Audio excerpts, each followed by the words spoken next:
Okay, so hello, and here I am with Patti Lentz, who is in New Mexico right now. She's going to be in Montreal for the Montreal International Symposium on Therapeutic Yoga at the end of October, and we're just going to have a little conversation about therapeutic yoga and her approach, and all sorts of other things. So, hello, Patti. Hi, Roseanne. How are you? Good, good. Good. So I'm just going to jump in, and you have a very eclectic background, and well, maybe not necessarily eclectic, but broad in manual I'm therapies. old. Sorry? It's because I'm old. I've been around a long time. Well, it's an amazing wealth of experience. So in different manual therapies and sensory integration. So I'm curious to know how these different modalities led you towards yoga. Mostly my own practice. I mean, I've been a physical therapist for way longer than I've been a committed yoga student. I've done yoga for a long time, but as a physical therapist, I think I tend to be a questioner. I question the norm, and the way I was taught, I learned a lot in physical therapy school and from the Western medical model, but I always question, is this all there is? Does this knee really live in isolation from the rest of me or for the rest of my patient? I mean, doesn't their ankle affect it, and doesn't their hip affect it, and doesn't what they thought 17 minutes ago affect it, and doesn't their breath affect it? And yoga started teaching me about those connections in a way that my physical therapy training didn't teach me. And so the sensory integration work that I've done with children for a long time did bring more of that, of what's my nervous system doing? How regulated or dysregulated is it? And how does that affect my movement patterns? And how I process information. And so I wanted to learn more. So as my own yoga practice deepened, I kept thinking, this understanding really influences how I see what's going on with my clients, and I might be able to help them bring more presence and more awareness to what they're doing with whatever challenges they walked into my office with. So how do you integrate yoga into this sort of, I guess we'll call them like a toolbox of therapies that you have? How do you integrate the yoga into that, and what aspects of yoga do you bring into it? Boy, that's different with everybody that walks into the room. I Yeah. teach therapeutic classes, and I started teaching because I had clients that I wanted to be able to go to yoga classes. They didn't need as much one-on-one facilitation, but there weren't classes that I felt safe to send them to. There could be somebody with a still active bulging disc or knee instability, and it was like if they go to a regular public class, they're at risk. And so in the classes, I started learning, how do I take 15, 20 people all with crazy symptoms going on and try to support them in their yoga practice.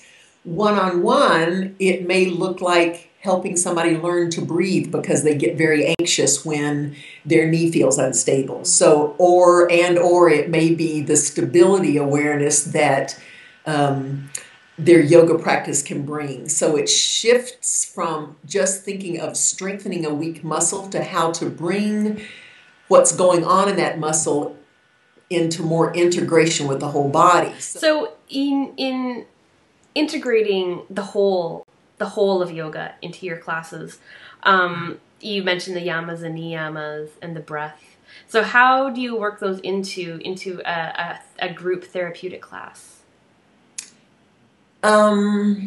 We start every class with a sitting few minutes of meditation, which I might invite them to focus on something.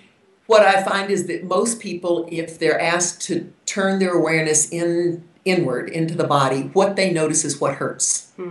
That's the first thing that comes to people's awareness.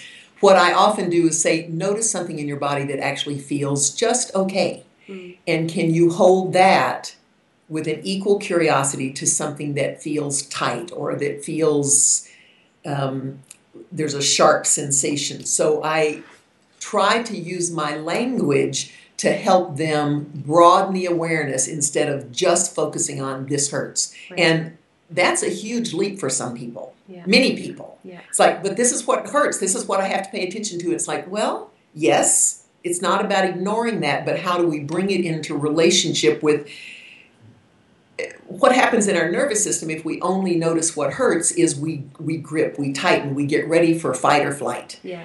And from that place, it's really hard to learn anything else. If we can notice that, oh, my knee hurts, but my shoulders feel fine, my belly's soft, all of a sudden, the relationship with that pain in the knee shifts just slightly. Mm-hmm. From that place, I feel like we have a broader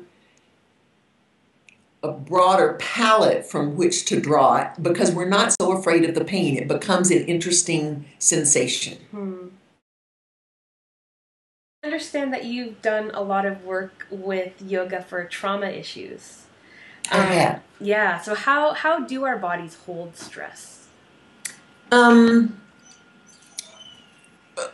Luckily, a lot of people in the mental health world are starting to pay attention to the body and realizing that the biochemical response of our body is part of our stress response. So under stress, and this is hardwired, how we respond to what appears to be overwhelming stress is we've got three choices. We fight, we flight, we run, or we freeze. That's it. And it can look like many, many different ways, but that's it. I mean, in that way, we're really close to our little cousins, the lizards. We haven't left that world in terms of our trauma response. So when in our yoga has in that possibility of shifting towards curiosity instead of that need to fix something is a fight response and a fear response. And from that, we might get the need to feel better, but we're not going to shift how our nervous system, how our whole organism is responding to that.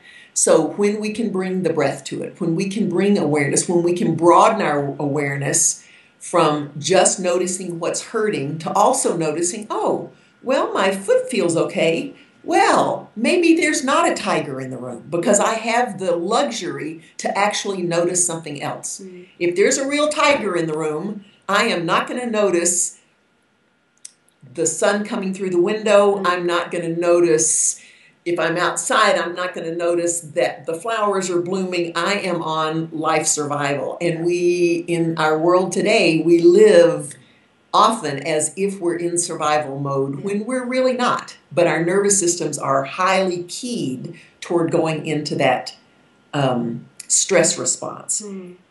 In that possibility of yoga, of slowing things down a little bit, of noticing, observing, of making a choice from that observation instead of that knee-jerk reaction, we have a possibility of responding and shifting, re-regulating the nervous system. What happens in trauma is the nervous system gets dysregulated. The initial response is one of life-saving, but if it stays there, if we don't use that up by actually running away from the tiger, if we're stuck in a traffic jam, we still have all of the hormones, all of the neural responses as if something's about to happen to us, but we don't get to use them up. And all of that cortisol, all of those stress hormones, they just stay in the tissues. And then we live with that. And most of us are highly adrenalized. We're highly activated as if we're running away from tigers every second. And, you know, I'm just sitting in my dining room. So I think our yoga practice has a lot to offer of how can we come to the stressors that life offers daily. It's going to continue to happen, but how do we bring more, do I need to run from this? Do I need to fight this? Or can I just notice this for a moment and then make a choice from a little more wisdom? I work with a lot of people with PTSD, with, with other trauma scenarios. I mean, I look at a lot of what I call syndromal patterns, a lot of the gut problems that people have, migraine headaches, fibromyalgia, a lot of those syndromal patterns come with it a dysregulated nervous system. Now, why is really not even significant in the way I work. I don't need to know what happened before, but how do we get that nervous system a little more regulated? And sometimes that's with the asana practice. How do I feel my bones? How do I hug the muscles to the bones so that I feel grounded and strong? That, in that microsecond, shifts the nervous system.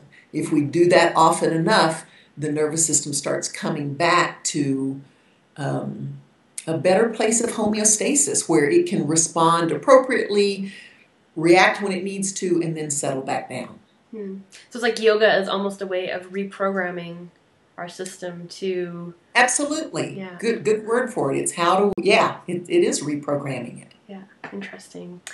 Well, my final question for you, we're going to come back to the sort of general idea of therapeutic yoga. And this is one of the kind of key questions behind the Misty Symposium. But what do you think the future does hold for therapeutic yoga? And what is your hope for the practice?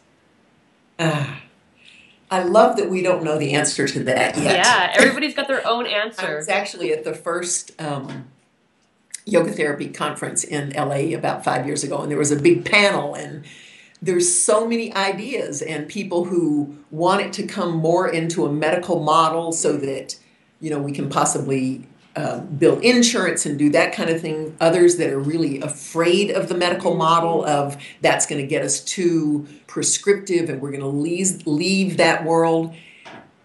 I think because I came to the yoga practice after many years, dozens of years of being a physical therapist and being in that medical model, I see the benefit of both.